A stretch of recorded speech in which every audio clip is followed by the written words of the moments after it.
Assalamualaikum warahmatullahi wabarakatuh. Perkenalkan, nama saya Rahela Elika Sema, NIP 201000145.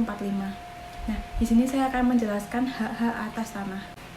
Hak atas tanah adalah hak atas tanah yang berisikan serangkaian wewenang, kewajiban, dan atau larangan bagi pemegang haknya untuk berbuat sesuatu dengan tanah yang dihaki. Hak atas tanah berdasarkan sifatnya yaitu dibagi menjadi dua, yaitu hak yang bersifat tetap dan hak yang bersifat sementara.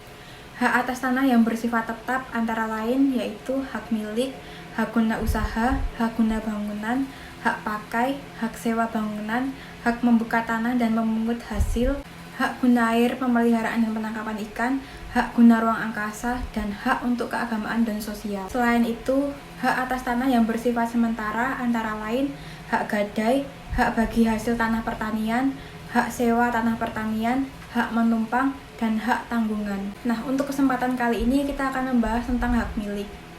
Apa sih hak milik itu? Pengertian hak milik, ciri-ciri hak milik, tata cara permohonan hak milik, terjadinya hak milik, dan hapusnya hak milik. Pengertian hak milik.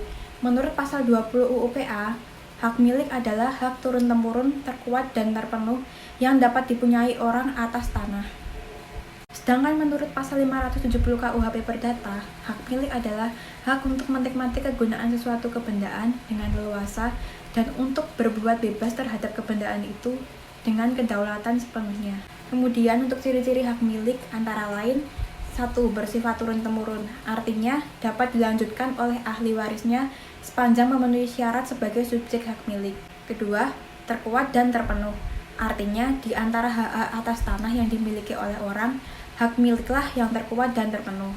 Yang 3. Dapat beralih dan dialihkan, artinya berpindahnya hak milik harus didaftarkan untuk dicatat dalam buku tanah dan dilakukan perubahan nama dalam sertifikat. Kemudian, untuk tata cara permohonan hak milik, yaitu 1. Pemohon mengajukan permohonan hak milik kepada pejabat yang berwenang melalui bupati, wali kota, kepala daerah, kepala subdirektorat agraria kota madya atau kabupaten yang bersangkutan secara tertulis. Kedua, permohonan tersebut harus memuat tentang 1. Nama pemohon, 2. Tanahnya memuat tentang pertama, letak, luas, dan batas-batasnya. Kedua, status tanahnya. Ketiga, jenis tanahnya. Keempat, tanah tersebut telah atau belum dikuasai oleh pemohon. Dan yang terakhir, penggunaannya. Kemudian lain-lain, yaitu meliputi 1. Pelampiran keterangan-keterangan mengenai status hukum, letak dan tanda bukti dari tanah-tanah yang telah dimiliki oleh pemohon. 2. Keterangan lain yang dianggap perlu.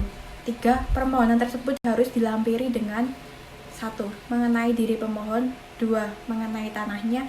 3. Turunan dari surat-surat bukti perolehan hak secara beruntun mengenai penguasaan hak oleh pemohon.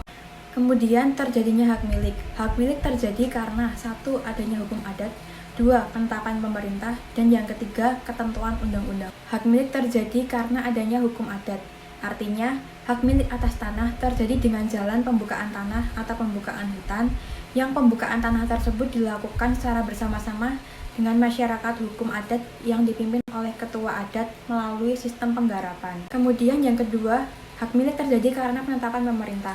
Artinya, hak milik atas tanah terjadi karena permohonan pemberian hak milik atas tanah atau yang semula berasal dari tanah negara oleh pemohon dengan memenuhi prosedur dan persyaratan yang telah ditentukan oleh Badan Pertanahan Nasional atau BPN. Kemudian yang ketiga, hak milik terjadi karena adanya ketentuan undang-undang.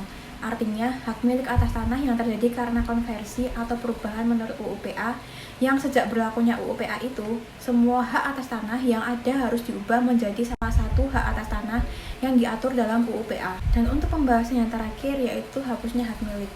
Nah, ada beberapa hal yang menyebabkan hak milik itu dihapus. Yang pertama, pencabutan hak. Yang kedua, penyerahan sukarela oleh pemiliknya.